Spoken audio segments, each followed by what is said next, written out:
রাহুল, কেমন আছিস? কয়েকদিন হলো স্কুলে যাচ্ছিস না, মন মরা হয়ে বসে আছিস। কি হয়েছে তোর? আর বলিস না, কয়েকটা দিন আমার শরীর তেমন ভালো না, তাই যাইনি। সুমন, তুই কি কখনো সোনার পাখির গল্প শুনেছিস? আমি অনেক শুনেছি, কিন্তু পুরোটা মনে নাই। আমি কখনো সোনার পাখির গল্প শুনিনি, তবে অনেক ছোটবেলায় দাদি একবার ভূত মামার গল্প শুনিয়েছিল। এখন আর সেই গল্প মনে নাই। রাহুল, চল না তোর দাদিকে বলি সোনার পাখির গল্পটা। এখন আর দাদি কোনোভাবেই গল্প বলবে না। আমি বলি কি, শোন, এমনিতে আকাশটা একটু ঘোলাটে দেখাচ্ছে, হয়তো বৃষ্টি হতে পারে। তুই বিকালে আমাদের বাড়ি আসবি, আমরা দুজনে দাদিকে সোনার পাখির গল্প শোনানোর কথা বলবো। রাহুল, তুই কি এখন কোথাও যাবি? জমি দেখতে যাব, বাবা জমিতে কাজ করছে। তুইও চল না, একসাথে যাই। তাই চল, অনেক দিন হলো দুইজনে কোথাও যাই না, আজ না হয় জমিতে যাই।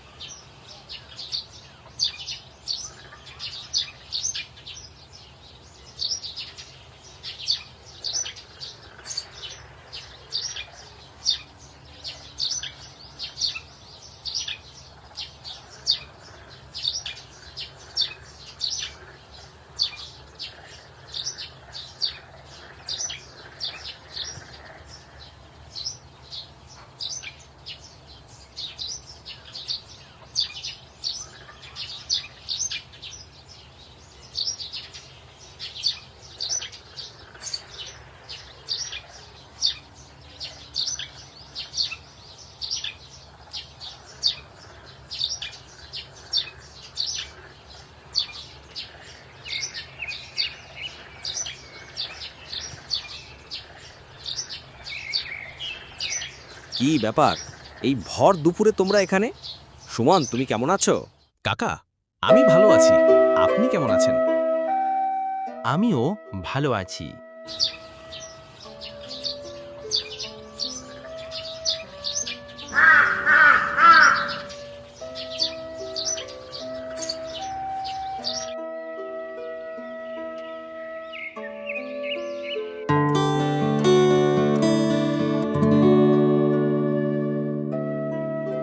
দাদি, আপনি কেমন আছেন? আমি ভালো। আমার বাচ্চারা, তোমরা সবাই কেমন আছো? আমরাও ভালো আছি। দাদি, আমাদের সেই সোনার পাখির গল্প বলো না, আমার বন্ধু এসেছে গল্প শুনবে বলে। অবশ্যই, আমি তোমাদের সোনার পাখির গল্প শোনাবো। হ্যাঁ রাহুল, সোনার পাখি একটা খুবই মর্মস্পর্শী গল্প। তোমরা যখন শুনতে চাইছো, আমি তোমাদেরকে শোনাচ্ছি। দাদি, অবশ্যই, দয়া করে বলো, আমরা খুব আগ্রহী। ঠিক আছে, তাহলে শুরু করি। অনেকদিন আগের কথা, এক ছোট্ট গ্রামে একটা সুন্দর পাখি বাস করত। পাখিটা ছিল সোনার রঙের, তাই সবাই তাকে সোনার পাখি বলতো। ওহ, সোনার রঙের পাখি, সেটা তো খুবই বিরল। তার কি বিশেষ কোনো ক্ষমতা ছিল? হ্যাঁ রাহুল, এই পাখিটা ছিল শুধু দেখতে সুন্দরী নয়, তার গান শুনলে সবাই খুব খুশি হতো।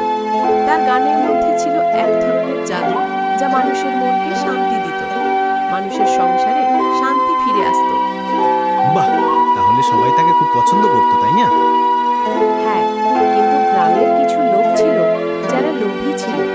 তারা সোনার পাখিটাকে ধরে নিয়ে তার সোনার রঙের জন্য তাকে বিক্রি করতে চায়। ওহ, এটা তো দুঃখজনক।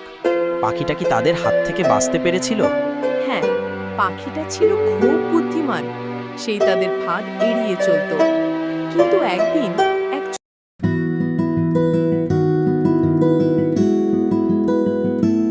ছোট ছেলে পাখিটাকে ধরার চেষ্টা করে। ছোট ছেলেটা কেন পাখিটাকে ধরতে চাইল? সে কি পাখিটাকে ভালোবাসতো না? সে ভালোবাসতো, কিন্তু সে ভাবতো পাখিটা তার পরিবারের জন্য ভাগ্য নিয়ে আসবে। সে পাখিটাকে ধরে তার পরিবারের গরিবই দূর করতে চেয়েছিল। এটা তো খুবই মানবিক, কিন্তু পাখিটা কি তার ইচ্ছা বুঝতে পারেনি? পাখিটা বুঝতে পারত, কিন্তু সে জানতো যে সে যদি বন্দী হয় তাহলে তার গান আর কেউ শুনতে পারবে না। তাই সে পালানোর চেষ্টা করে। তাহলে পাখিটা শেষ পর্যন্ত মুক্তি পেয়েছিল কি?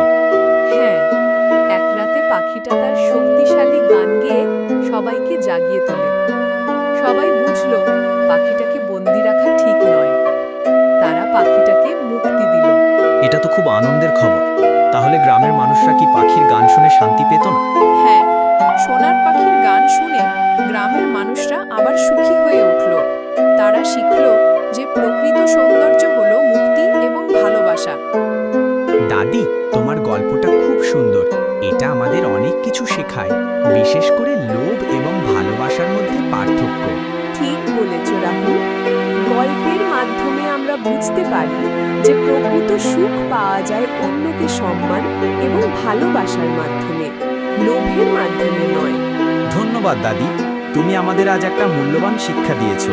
ঠিক বলেছ রাহুল। গল্পের মাধ্যমে আমরা বুঝতে পারি যে প্রকৃত সুখ পাওয়া যায় অন্যকে সম্মান এবং ভালোবাসার মাধ্যমে, লোভের মাধ্যমে নয়। ধন্যবাদ দাদি, তুমি আমাদের আজ একটা মূল্যবান শিক্ষা দিয়েছো।